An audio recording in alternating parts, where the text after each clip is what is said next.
Nós vamos dar sequência à exposição da palavra do Senhor. Quero convidar os irmãos a abrirem suas Bíblias na carta de 1 aos Coríntios. Na semana passada chegamos ao capítulo 9, mas lemos apenas metade do capítulo.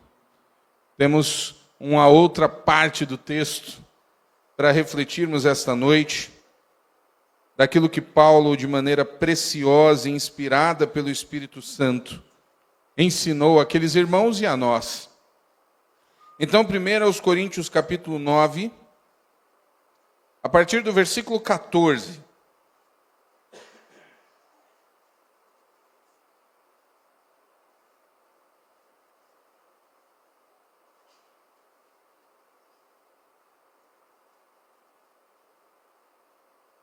Primeiro aos Coríntios, capítulo 9, a partir do versículo 14, diz assim a palavra do Senhor. Da mesma forma, o Senhor ordenou que os que anunciam as boas novas vivam pelas boas novas. Contudo, nunca usei de nenhum desses direitos. Não escrevo isso para sugerir que desejo agora começar a fazê-lo. De fato, prefiro morrer a perder o privilégio de me orgulhar de pregar sem cobrar nada. E, no entanto, não posso me orgulhar de anunciar as boas novas, pois sou impelido por Deus a fazê-lo. Ai de mim, se não anunciar as boas novas. Se o fizesse por minha própria iniciativa, mereceria pagamento. Mas não tenho escolha, pois Deus me confiou essa responsabilidade. Qual é, então, minha recompensa? É a oportunidade de anunciar as boas novas sem cobrar nada de ninguém, de modo a não desfrutar os direitos que tenho para anunciar as boas novas. Embora eu seja um homem livre, fiz-me escravo de todos para levar muitos a Cristo. Quando estive com os judeus, vivi como os judeus para levá-los a Cristo.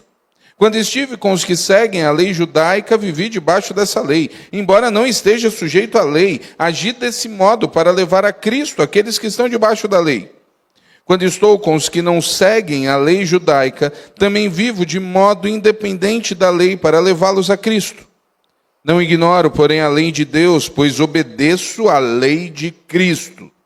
Quando estou com os fracos, também me torno fraco, pois quero levar os fracos a Cristo. Sim, tento encontrar algum ponto em comum com todos, fazendo todo o possível para salvar alguns. Faço tudo isso para espalhar as boas novas e participar de suas bênçãos. Vocês não sabem que numa corrida todos competem, mas apenas um ganha o prêmio? Portanto, corram para vencer. O atleta precisa ser disciplinado sobre todos os aspectos. Ele se esforça para ganhar um prêmio perecível. Nós, porém, o fazemos para ganhar um prêmio eterno. Por isso, não corro sem objetivo, nem luto como quem dá golpes no ar. Disciplino meu corpo como um atleta, treinando para fazer o que deve, de modo que, depois de ter pregado a outros, eu mesmo não seja desqualificado. Então, Paulo está terminando o capítulo 9. E como já dito há algumas semanas, os capítulos 8, 9 e 10 estão respondendo a questões bem específicas. Paulo está aqui respondendo a uma preocupação, a uma das questões que literalmente dividiram a igreja naquele tempo. Hoje de manhã nós tivemos, enquanto as crianças estavam ali, aproveitando e desfrutando, de um momento especial, estávamos estudando hoje o livro de Romanos. E eu comentei sobre algumas características diferentes nas cartas de Paulo. Paulo está ensinando a igreja daquela época.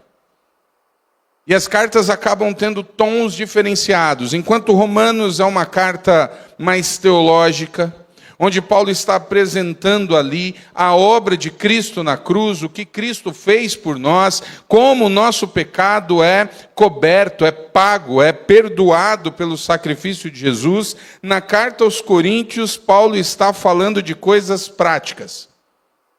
Paulo está falando de modos e costumes, de usos e costumes, de coisas que estavam atrapalhando o bom andamento daquela igreja. As igrejas têm problemas desde que elas surgiram. Isso faz parte porque são compostas por seres humanos. E Paulo já diagnosticou, a gente tem observado desde o capítulo 1, e eu sempre digo isso, você que perdeu alguma mensagem dessa série de Coríntios, entre ali no nosso canal no YouTube, você vai ver todas as mensagens ali. E você vai poder observar e ver ou rever, ou algo que você perdeu. É importante entendermos. Às vezes nós pegamos versículos muito isolados e aí desenvolvemos toda uma história em torno dela e estamos errando de acordo com o que Paulo realmente está falando. Paulo entendeu, e eu vou dizer isso todos os domingos enquanto estiver pregando aqui na carta aos 1 Coríntios. O grande problema da igreja de Corinto era o orgulho. Aqueles irmãos eram orgulhosos de tal maneira em que eles não queriam ser ensinados. Eles queriam provar que o que eles entendiam estava correto. Isso chama-se orgulho. E nós não vivemos um tempo muito diferente disso. A gente vive um tempo onde, de fato, a maioria das pessoas não tem mais um coração aberto ou ensinável. Elas querem estar com aqueles que falam o que elas pensam. Quando encontram pessoas que falam diferente, a reação é o combate. E não há mais a ponderação a respeito se eu tenho ou não a aprender algo. A questão é simples: eu penso como ele está certo. Eu não penso como ele está errado. Então, quando eu escuto algo que eu não concordo, não importa se isso merece ser refletido, está errado. Era assim que a igreja de Corinto estava vivendo, porque eles foram forjados numa sociedade que vivia assim. Então o grande problema deles é um orgulho que não permite pensar no outro. E Paulo começa a tratar o orgulho em diferentes camadas. Quando ele está tratando a situação da carne sacrificada, ele começa dizendo e mostrando uma das saídas, um dos remédios a serem tomados, ou a ser tomado no caso de orgulho, é entender a necessidade que temos de aprender a abrir mão dos nossos direitos. É isso que Paulo está mostrando. A questão da carne dividiu a igreja em dois grandes grupos. Eu tenho dito isso constantemente.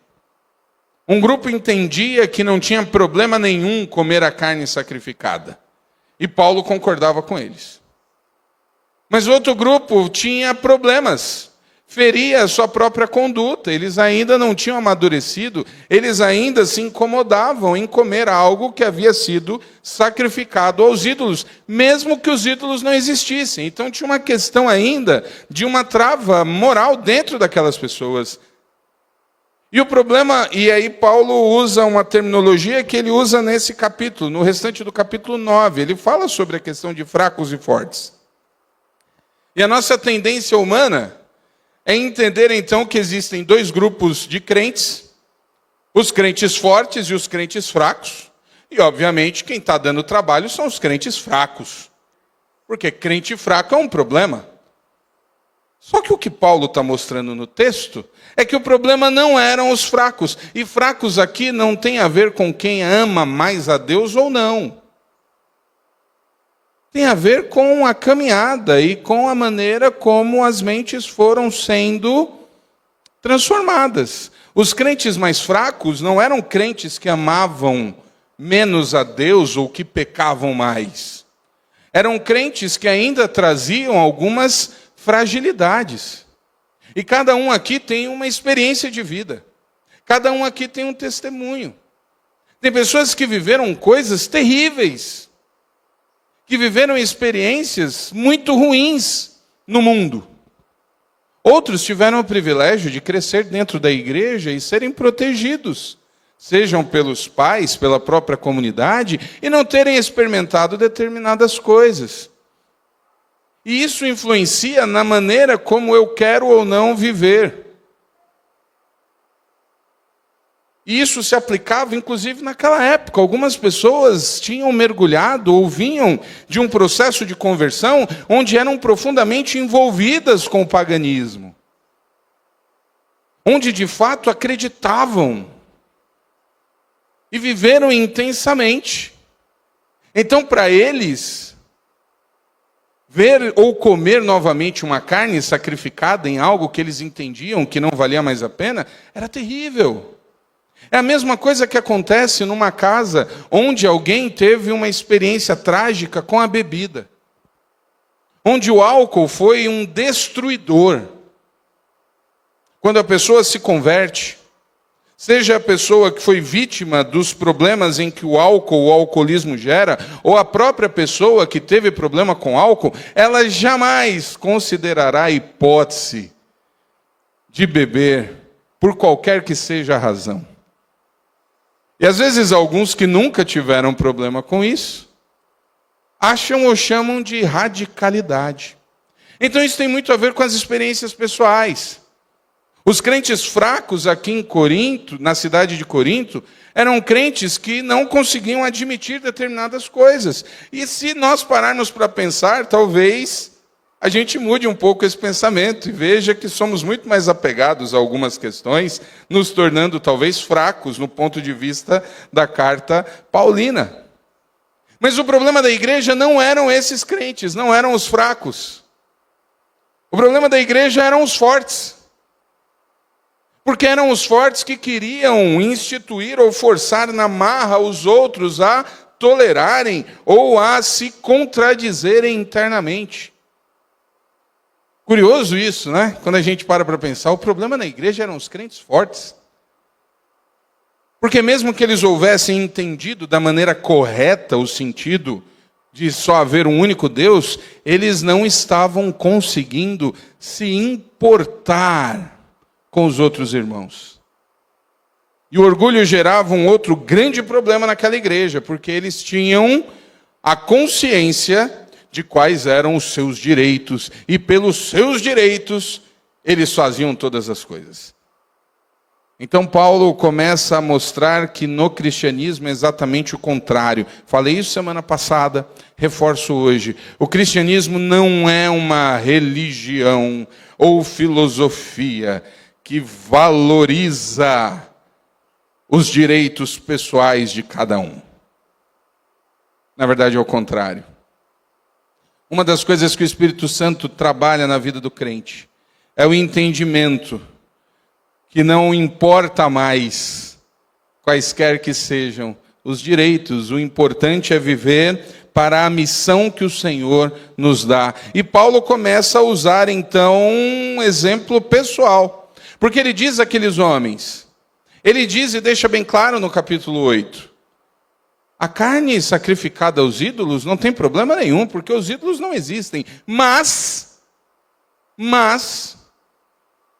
se para que alguém continue e se aproxime ainda mais do Senhor, for necessário que eu abra mão do meu direito de comer carne, eu abro mão.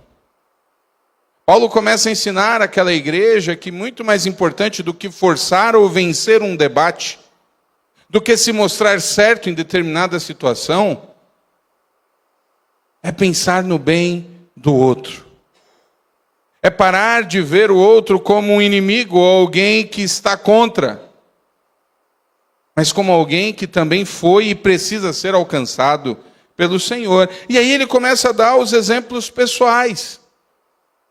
E essa parte que nós estamos vendo, que nós vimos da segunda metade do capítulo 9, o apóstolo Paulo está falando sobre o seu grande objetivo. E usando um exemplo pessoal. Na primeira parte do capítulo, Paulo deixa bem claro, ele era apóstolo, e os apóstolos tinham direito. Ele fica um tempo aqui gastando e mostrando àquela igreja, porque o orgulho, e eu falei sobre isso, e grave de novo essa frase, um coração orgulhoso não consegue ser generoso. Um coração orgulhoso é egoísta. E aquelas pessoas simplesmente chegaram à conclusão que Paulo não era digno deles. Paulo não era um pregador que teria mais o que acrescentar àquelas pessoas. E com isso Paulo era meio que marginalizado. E Paulo está ali, eu sou apóstolo de Jesus Cristo. Eu tenho direito como todos os outros apóstolos. Quando Paulo percebeu o coração daquela igreja, Paulo abriu mão de um direito. É isso que Paulo está tratando aqui. Paulo renunciou ao seu direito de receber daquela igreja. Aquela igreja ajudava os demais apóstolos, aquela igreja trazia os apóstolos de outros lugares. E Paulo vai escrever sobre isso, inclusive os apóstolos que eram casados. A igreja custeava a família. E Paulo deixa bem claro, é um direito, está na lei. Desde o Antigo Testamento que Deus deixa bem claro que o obreiro é digno do seu trabalho. Mas Paulo, entendendo o problema do coração deles, abriu mão em prol de continuar tendo a autoridade para pregar aquelas pessoas. Então Paulo mostra primeiramente um exemplo dele. Paulo não é aquele que prega de cima dizendo o que os outros têm que fazer, sem se comprometer com isso. Paulo estava pregando o que ele vivia, e isso dá autoridade. E aí Paulo começa mostrando o seu objetivo. E no versículo 16 ele diz: "E no entanto não posso me orgulhar de anunciar as boas novas, pois sou impelido por Deus a fazê-lo. Ai de mim se não anunciar as boas novas. Se o fizesse por minha própria iniciativa, mereceria pagamento, mas não tenho escolha, pois Deus me confiou a essa responsabilidade. Qual é então a minha recompensa? É a minha oportunidade de anunciar as boas novas sem cobrar nada a ninguém, de modo a não desfrutar os direitos que tenho por anunciar as boas novas." Paulo está recusando o seu direito para poder continuar fazendo aquilo que Deus de fato queria. Paulo mostra qual é o único objetivo da vida dele. E é impressionante como Paulo é alguém focado. Como Paulo é alguém que valoriza a sua missão. Paulo se sente obrigado. Paulo entende e declara isso. Eu sou obrigado. O Senhor me comissionou. Ele me chamou. Eu tenho essa responsabilidade de anunciar as boas novas. Aconteça o que aconteça. É isso que Paulo está dizendo a esses homens. Paulo está lembrando aquela igreja o que é que ele realmente precisa fazer. E é interessante porque Paulo diz que faz isso para ter uma recompensa. É aqui que a coisa fica engraçada. Porque Paulo declara, Paulo é alguém que diz que tem a liberdade, que é liberto em Cristo. E ao mesmo tempo ele diz que tem uma obrigação. Paulo está trabalhando a questão daquela igreja entender a necessidade de aprender a abrir mão. Então Paulo está mostrando que livre não é aquele que faz o que quer. É aquele que consegue não fazer. Coisa meio doida. Às vezes a gente acha que tem a liberdade para fazer o que quer. E aí sai fazendo as coisas. E Paulo está mostrando que, na verdade, essas pessoas que fazem e que dão asas, ou que atendem aos seus próprios impulsos, eles não são livres, eles estão escravizados. Porque a liberdade consiste no poder de não fazer aquilo que se quer. A grande realidade é que quando você não consegue deixar de fazer algo, você pode usar dois nomes. Você pode dizer que você é escravizado ou que você é viciado. Nenhuma das duas palavras são mais tranquilas ou mais suaves. Muito tem se dito da compulsão em que nós temos vivido. As pessoas estão tendo problemas sérios com o vício em jogo, por exemplo. Mais uma vez estou citando isso aqui, porque é algo real. É algo que virou epidêmico. Você vai nos lugares. Eu já citei aqui, eu vou num salão aqui e o pessoal lá só fala em jogo. O tempo todo. Você vai comprar pão, você vai no mercado, os homens sabem muito bem, principalmente quem acompanha futebol, como isso tem se tornado. E é algo que as pessoas acham, não, quando eu quero eu paro. A pessoa não para nunca. Paulo apresenta e vive na pele a realidade. A nossa realidade como seres humanos é uma bem simples. Ou nós somos escravos do pecado, ou somos libertos em Cristo, e sendo libertos em Cristo, vivemos para fazer a vontade de quem? De Cristo. Já não sou mais eu, mas Cristo vive em mim. A nossa vontade pessoal, ela é corrompida. Como vimos hoje de manhã, e Romanos vai tratar isso, sobre como o homem é pecador. E nós somos. Mas a graça e a misericórdia do Senhor nos dá essa oportunidade. Paulo, então, aqui está trabalhando. Eu abro mão dos meus direitos para pregar o Evangelho, porque é a única coisa que eu quero e posso fazer. E Paulo entende como recompensa pregar o Evangelho. É a obrigação e ao mesmo tempo é a grande recompensa. Paulo se satisfaz. Talvez esse seja a grande diferença na maioria da vida dos cristãos de hoje em dia. Porque, como dito hoje de manhã, de certa maneira, e é interessante porque no primeiro século, aqueles irmãos, eles tinham a convicção. A igreja do primeiro século é plantada com a convicção de que Cristo estava voltando. Os apóstolos ainda estavam vivos, eles tiveram aquela experiência, Jesus indo ao céu. Eles tiveram todas aquelas experiências com Jesus. E a última foi Jesus comissionando, subindo aos céus, e um anjo vindo e falando com eles: por que vocês estão olhando para cima? Da mesma maneira que vocês viram subir, o Filho do Homem irá voltar. Eles entenderam aquilo de maneira literal, como qualquer um de nós. Se um anjo chegar para mim e falar um negócio hoje, eu vou entender que eu vou ver. Só que nós já estamos no ano de 2025. Jesus ainda não retornou, mas nós hoje temos um privilégio que aqueles irmãos não tinham, que era de poder observar toda a Escritura a esse respeito. Hoje nós entendemos porque Jesus não retornou ainda no primeiro século. Muita coisa precisava acontecer. Muitas peças precisavam se encaixar. E não temos nenhuma dúvida que hoje estamos muito mais próximos da volta de Jesus do que aqueles irmãos do primeiro século. E é interessante porque a nossa motivação devia ser então redobrada. Cristo não voltou ainda, então é a nossa geração. E essa motivação deveria nos tornar ainda mais vibrantes do que o apóstolo Paulo. Mas tem um problema. Com o passar do tempo, a igreja, estou falando de novo de maneira geral, ela se acostumou. A grande realidade é que nós nos afeiçoamos ao nosso tempo. Nós nos acostumamos. Nós começamos a sentir prazer aonde não deveríamos.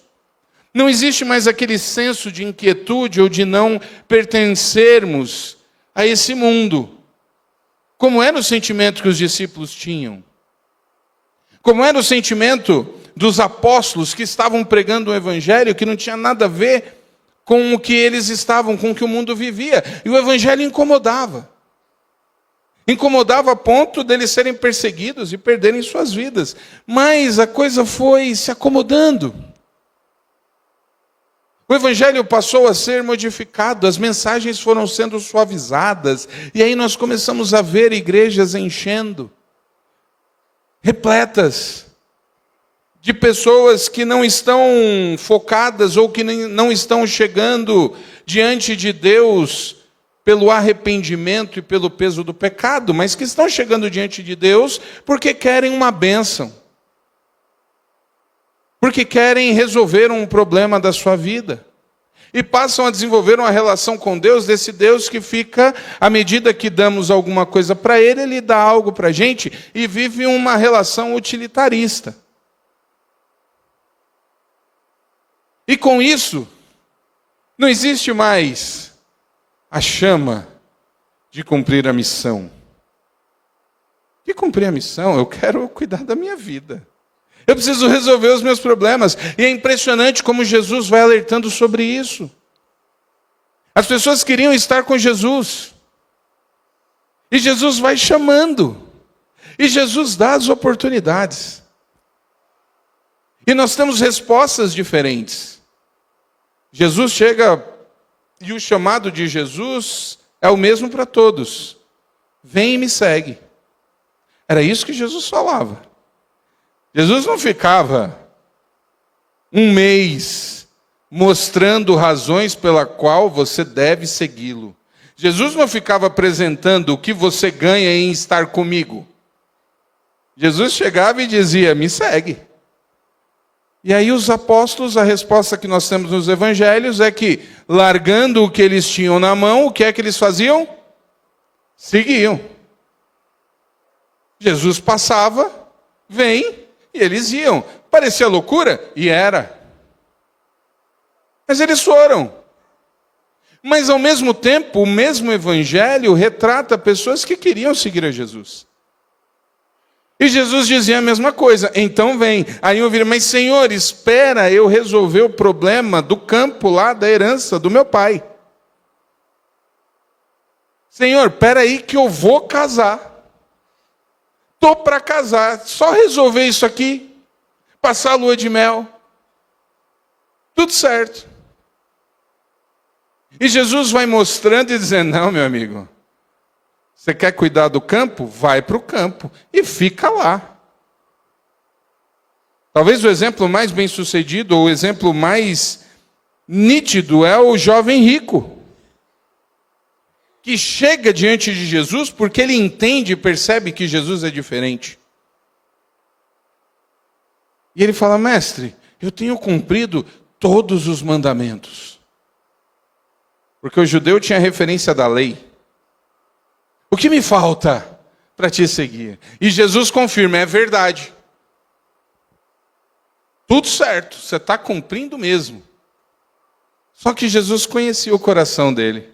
E o que é que Jesus pede a ele? Vende tudo o que tem, vende e faz algo. Era só vender e aplicar na bolsa? Dê. Se desfaça. E me segue. Jesus tinha problema com dinheiro? Nenhum. Jesus tinha problema com rico? Nenhum. Existiam pessoas de alto poder aquisitivo, existiam pessoas que tinham dinheiro que patrocinaram o ministério de Jesus, que ajudaram. O problema de Jesus não era com o dinheiro, nem está dizendo que rico não pode seguir, muito pelo contrário. O problema é que Jesus sabia que o que mandava no coração daquele jovem era o dinheiro. Ele era apegado nas coisas. E o evangelho não é para quem é apegado nas coisas, é para quem se preocupa com as pessoas. E o texto diz que aquele jovem chorou e não seguiu a Jesus. A grande questão é que hoje a gente gasta muita energia tentando equilibrar coisas que talvez não se equilibrem. Tentando manter um estilo ou uma vida que talvez em prol do evangelho não se equilibre. E falamos isso aqui hoje de manhã. Você que estava de manhã está dizendo, pastor está repetindo. Estou repetindo porque essa mensagem precisa ser repetida. Mais do que o conforto físico que você pode gerar na vida da sua família, você precisa gerar o amor pelo Senhor. É muito mais importante. E com o passar do tempo, nós fomos nos acostumando e gostando. Talvez seja outro problema que a gente encara nos dias de hoje. A igreja é muito popular. É muito legal, é estiloso. E a gente esquece que, na verdade, o evangelho de verdade, ele incomoda. E é isso que Paulo está dizendo àqueles homens. O único prazer, o grande prazer que Paulo tinha, era anunciar a palavra. E aí a gente para pensar hoje, e você foque agora, pense aí na sua agenda de amanhã. Sem querer que você se deprima, né? Tem gente que se deprime domingo à noite, né? Começa já, ai meu Deus, segunda-feira, oh que terrível. Paulo não tinha problema nenhum com segunda-feira, sabia? Paulo não tinha problema com terça, não tinha problema com quarta, com quinta, porque para Paulo todos os dias eram para uma única coisa: anunciar o evangelho de Jesus.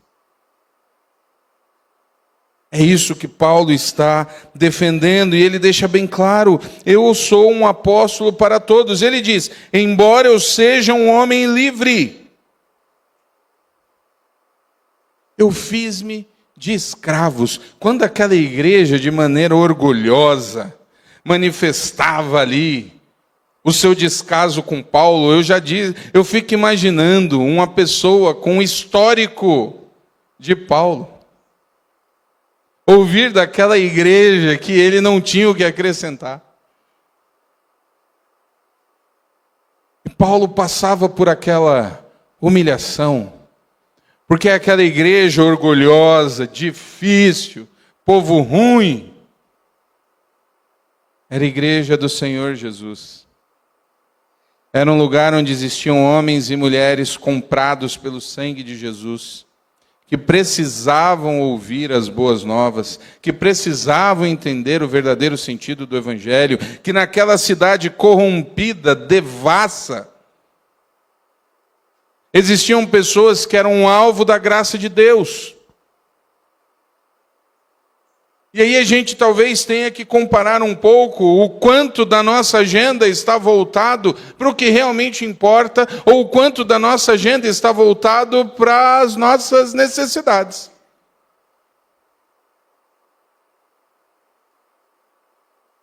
E aí você vai dizer: pastor, mas sabe como é? Eu preciso ganhar meu pão. E você precisa mesmo, todos nós. A grande questão é que Paulo não dividia uma coisa da outra. Aonde Paulo se entrava, onde Paulo estava, Paulo via como um campo, e Paulo pregava, Paulo anunciava. Paulo, na cidade de Corinto, vai vender tenda. E Paulo faz disso uma grande ferramenta para ganhar as pessoas. Essa é a grande diferença. Às vezes a gente fica preso e fica triste porque estamos em um trabalho que a gente odeia. Muita gente tem o desprazer, aliás, a maioria das pessoas. Isso é dado de pesquisa. Se você é uma pessoa que trabalha em um lugar que você ama e que você gosta, você está ali no 0,5% de pessoas que vive e trabalha com o que gosta. A maioria absoluta das pessoas trabalha literalmente para sobreviver. E existem pessoas que desenvolvem grandes doenças emocionais por causa do ambiente de trabalho. Talvez tenha gente aqui que lembrou que tem que trabalhar amanhã de manhã, a mão já começou a coçar. Ai, meu Deus, tem que voltar para lá.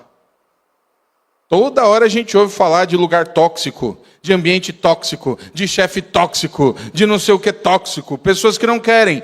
Paulo olhava e via ali uma grande oportunidade. Opa, amanhã, mais 8 horas de chance ali, de possibilidade de pregar para aquela pessoa. Amanhã fulano não me escapa. Amanhã ele vai ouvir do Evangelho.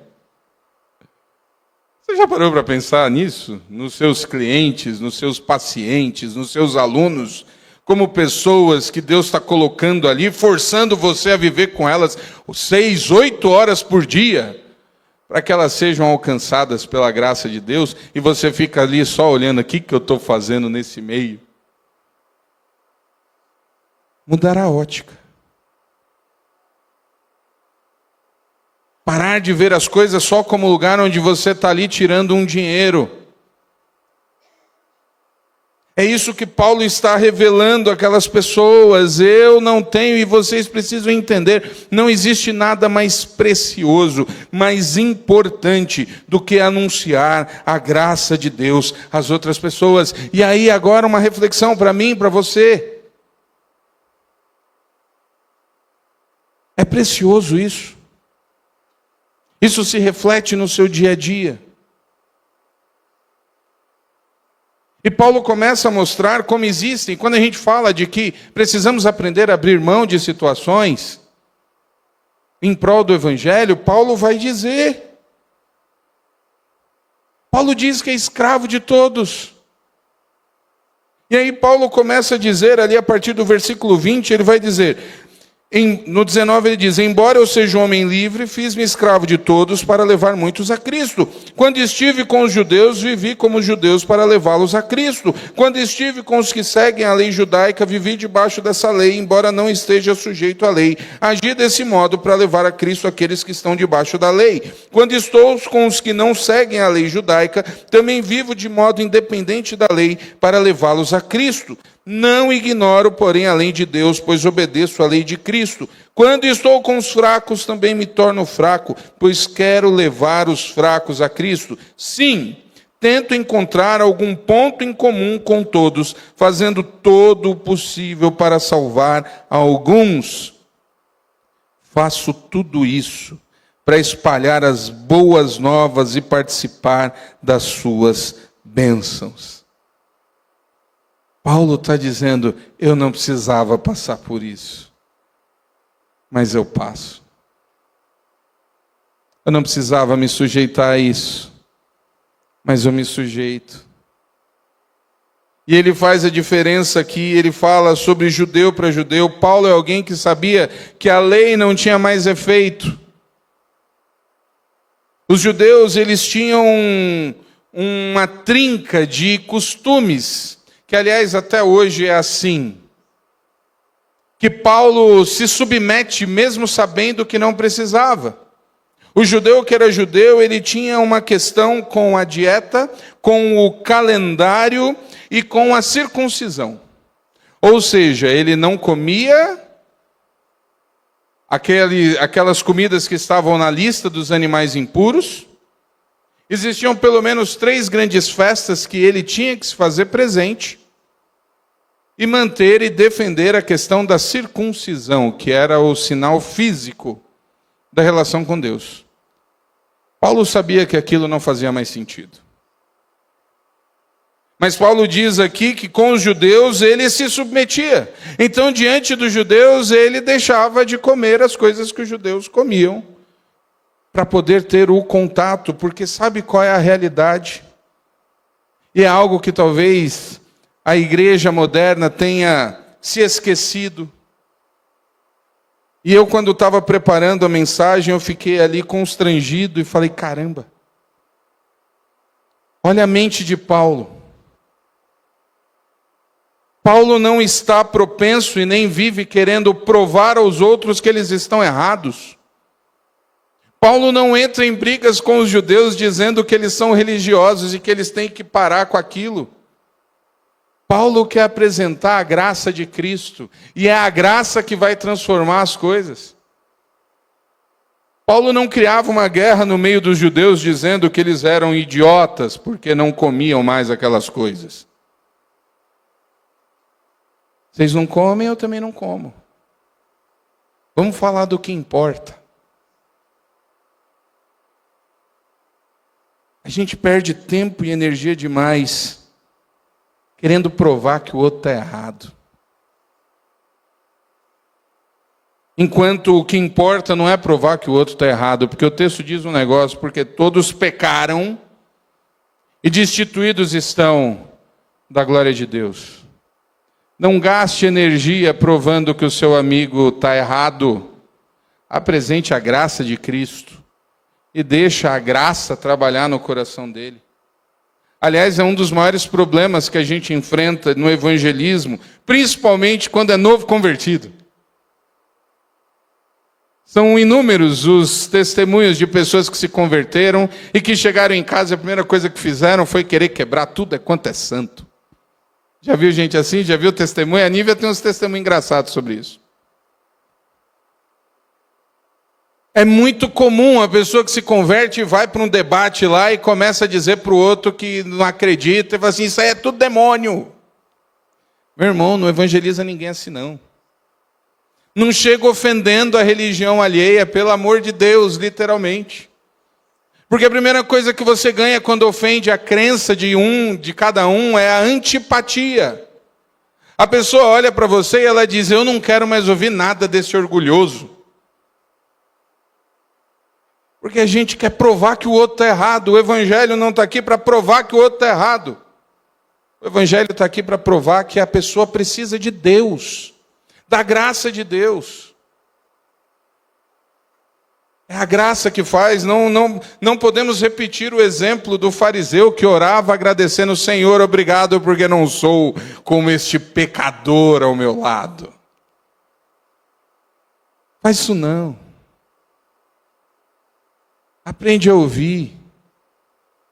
Às vezes eu fico vendo os debates e a gente fica vendo essas práticas surreais desse evangelho que está misturado, e aí a gente às vezes escuta coisas absurdas, comunidades onde os traficantes se declaram evangélicos e vão fechar os centros, porque lá não pode ter essas coisas.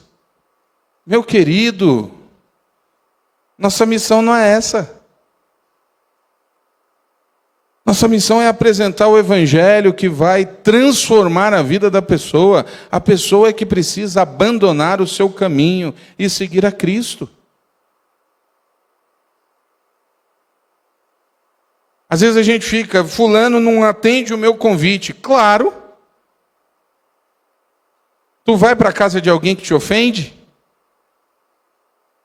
Alguém chega para você e te xinga e você vai para cá e fala assim: não, passa lá em casa, seu idiota. Você aceita um convite desse? Você vai para onde você é bem tratado. É por isso que precisamos, e é isso que Paulo está dizendo: eu estou querendo ganhar todos, e eu me faço do que for preciso. Isso não tem nada a ver com a distorção que às vezes acontece, né? Então já sabe, né, pastor? Eu vou evangelizar aquele grupo ali. Aquele grupo ali gosta de puxar um. E aí a gente tem que se fazer de fraco para com fraco, né, pastor? Isso aí é sem vergonhice. Isso aí é alguém querendo se aproveitar, procurar uma brecha na lei. Não é para você sair, pastor, então tem uns amigos ali, esses amigos é tudo adúltero, então eu preciso me enturmar, né, pastor? Vou arrumar um caso. Aí você está de brincadeira. Aí é molecagem, como diz alguns. Ser fraco é no sentido de entender estar ao lado e não se preocupar em provar que o outro está errado. Se preocupe em provar que o outro conheça o amor de Deus, a graça do Senhor. E Paulo termina de uma maneira muito interessante. Ele vai falando judeu para com judeu, gentil para com gentil, fraco para com fraco, todas as coisas para todas as pessoas. E ele termina esse capítulo com uma metáfora, com um exemplo para aquela igreja que serve muito a nós hoje. Ele termina dizendo o seguinte: vocês não sabem que numa corrida todos competem, mas apenas um ganha um prêmio? Portanto, corram para vencer. O atleta precisa ser disciplinado sob todos os aspectos. Ele se esforça para ganhar o prêmio perecível. Nós, porém, o fazemos para ganhar um prêmio eterno. Por isso, não corro sem objetivo, nem luto como quem dá golpes no ar. Disciplino o meu corpo como atleta, treinando para fazer o que deve, de modo que, depois de ter pregado a outros, eu mesmo não seja desqualificado. Paulo termina lembrando e usando um exemplo esportivo. Afinal de contas, também existia uma grande e forte cultura esportiva no mundo greco-romano. As Olimpíadas começam com a Grécia. E, curiosamente, no primeiro século, Paulo está falando de algo que se tornou uma coqueluche nos nossos dias. A gente vive aí, vê o tanto aí de pessoas que são apaixonadas por corrida. E é um negócio impressionante mesmo. Porque tudo que envolve a questão de exercício, que envolve a questão de prática esportiva, envolve um elemento chamado disciplina. E é impressionante como as pessoas se submetem. Não tem ninguém aqui, todo mundo e aqueles que praticam, não vão discordar de que existe algo doloroso em praticar qualquer que seja o esporte. Às vezes a gente ouve algumas entrevistas de atletas de alto desempenho das mais variadas modalidades. E quando a gente fica e às vezes comenta a respeito, né, jogador de futebol que ganha fábulas, né? E eles, quando param, começam a falar sobre a questão, e alguns dizem, não tem um dia que eu não sinta dor. Não tem um dia que eu não precise tomar um medicamento. Quando eles vão atingindo determinada idade, então, a coisa fica muito mais complicada. Existe um preço, mas é impressionante como existe a questão satisfatória. A gente está falando de atletas de alto desempenho que ganham milhões, mas vamos pensar agora em nós aqui. Vocês sabem que eu sou um adepto de prática esportiva, né? Então eu posso falar bem aí sobre o atletismo, que é o meu forte, né? Então, as pessoas que têm o hábito de correr, sem ganhar nada. Aliás, pagando para. Mas existem, as pessoas tentam convencer a gente de que é bom. Como é que é bom, gente? Isso aí dói. Mas existe uma satisfação. Nós estamos no final de julho, e eu não sei, deve ter acontecido já aqui, para, sei lá, umas 30, 40 corridas fácil, né, Arnold? Todo domingo tem uma. Gente, não sei aqui, vocês sabem que horas o povo corre? As corridas, quais são os horários? Gente, é 6 horas da manhã. O povo levanta 5. Nívia fica agoniada aqui. Você fala demais de corrida, o povo vai achar que é pessoal. Não sou eu, é a Bíblia. Paulo que está falando de corrida. Não sou eu. Mas o que eu estou querendo colocar, eu admiro nesse sentido. As pessoas levantam cedo para correr. Para sentir dor ali, depois diz, não, porque libera não sei o que, é prazeroso. Paulo usa esse exemplo. Olha só que interessante. Paulo usa esse exemplo para falar para a igreja sobre o que realmente importa. É ele que diz, lembrem-se. Porque Paulo está dizendo, na corrida, as pessoas correm por uma coroa corruptível, por algo que passa, por algo que desvaloriza. E Paulo está dizendo aqui, se para as coisas seculares, se para as coisas mundanas, nós podemos nos empenhar por coisas que não importam, por que é que nós não nos preocupamos e não focamos com o que realmente importa? Paulo está falando sobre isso. Paulo está usando uma comparação. E Paulo diz isso, todos nós estamos em uma corrida. A vantagem para a glória de Deus é que, na comparação com o cristianismo, você não precisa ser o primeiro, você precisa cruzar a linha. Glória a Deus por isso. Não é uma corrida de quem chega primeiro. É uma corrida para quem completa. Mas aqui Paulo está querendo falar é sobre a disciplina. E Paulo está falando aqui sobre a questão de que um atleta precisa ser disciplinado, precisa focar, precisa se exercitar, precisa pagar o preço. E qual é o preço que aqueles irmãos precisavam aprender a pagar para poderem ser um com todos?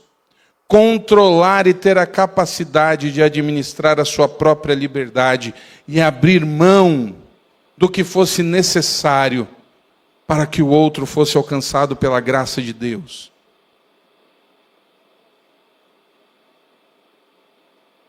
A gente vive uma época em que a gente prefere perder do que abrir mão. Eu prefiro bloquear ou não falar mais do que abrir mão.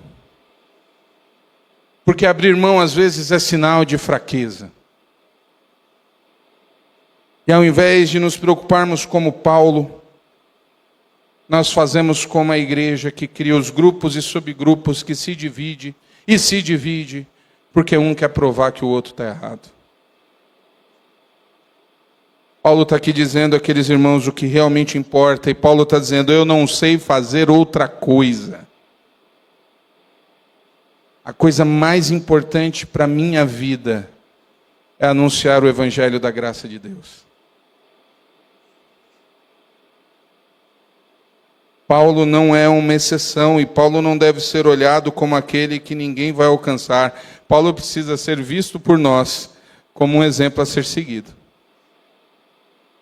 Coisa mais importante da sua vida precisa ser o desejo de proclamar a boa nova do Evangelho.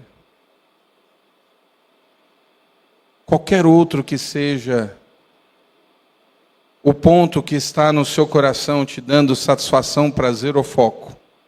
Qualquer outro ponto que não seja, de fato, estar à disposição do Senhor para anunciar esse Evangelho, está equivocado.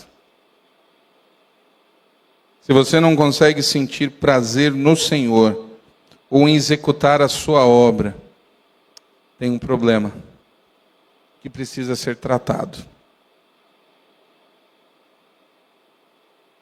Queria convidar o Ministério de Louvor a subir. Eu queria lembrar a você que não tenha dúvida alguma de que estamos muito próximos da volta do Senhor Jesus.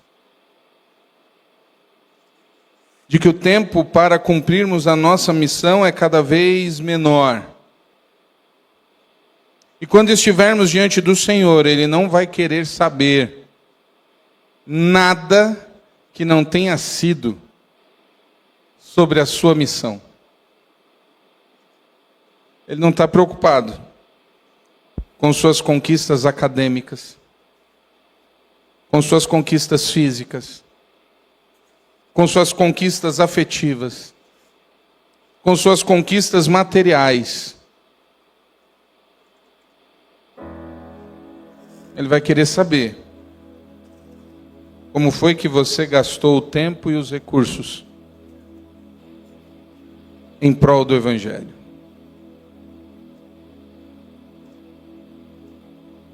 Se você veio essa noite querendo uma palavra de consolo para um problema que você está enfrentando, a palavra é Cristo. É Cristo mesmo que pode te dar paz, que pode te dar solução, que pode te dar sabedoria, que pode te dar contentamento. É Cristo quem tem o poder de perdoar o seu pecado. Se você já segue o Senhor, o que Ele te diz essa noite é: como está a sua missão? Qualquer outro foco que você estiver, ou preocupação, pastor, Senhor, estou cansado, estou desmotivado. Aí Cristo vai dizer, vai assim, está cansado? Lembra da cruz. Está desmotivado? Lembra da cruz. É o Senhor quem te chama. Os bancos estão vazios ao seu lado. Não fica aí achando que a missão é do outro, não. Não, quem tem que resolver isso aqui é o pastor. Pois fica confiado nessa resposta aí para dar lá no portão da eternidade. A missão é sua. A missão é de cada um de nós. Porque o principal o Senhor nos deu, que é a graça, que é o Espírito Santo Consolador, que é o Espírito Santo que renova as nossas forças, que é a graça que perdoa os nossos pecados, que é o Deus que supre as nossas necessidades. Queria convidar você a fechar os seus olhos.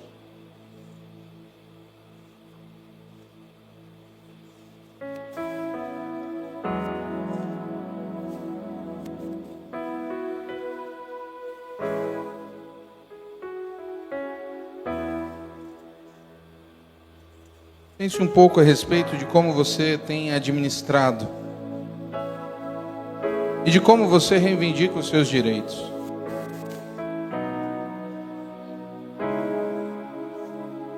Precisamos voltar a nos preocupar com o que realmente importa.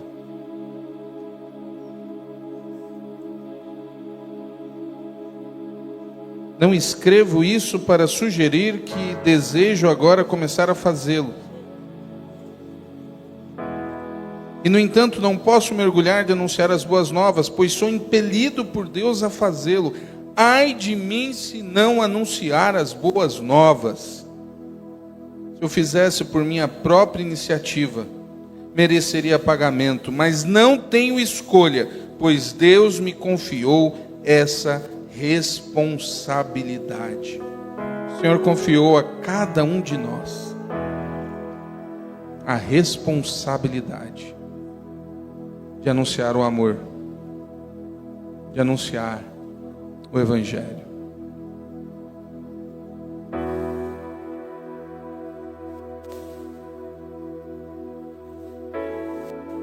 Santo Deus, tua palavra é muito clara a respeito do que realmente importa, e eu clamo a tua misericórdia, Pai.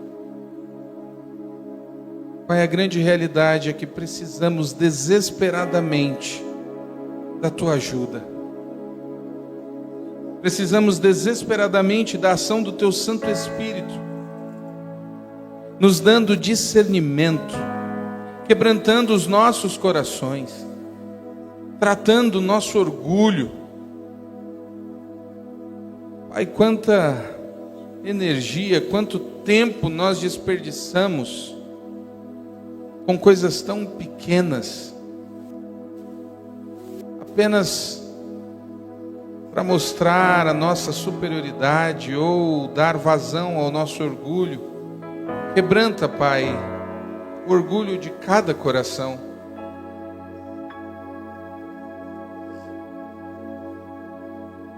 Pai, da mesma maneira que Paulo não conseguia se ver fazendo outra coisa que não fosse proclamando a tua palavra, desperta em nós o mesmo senso.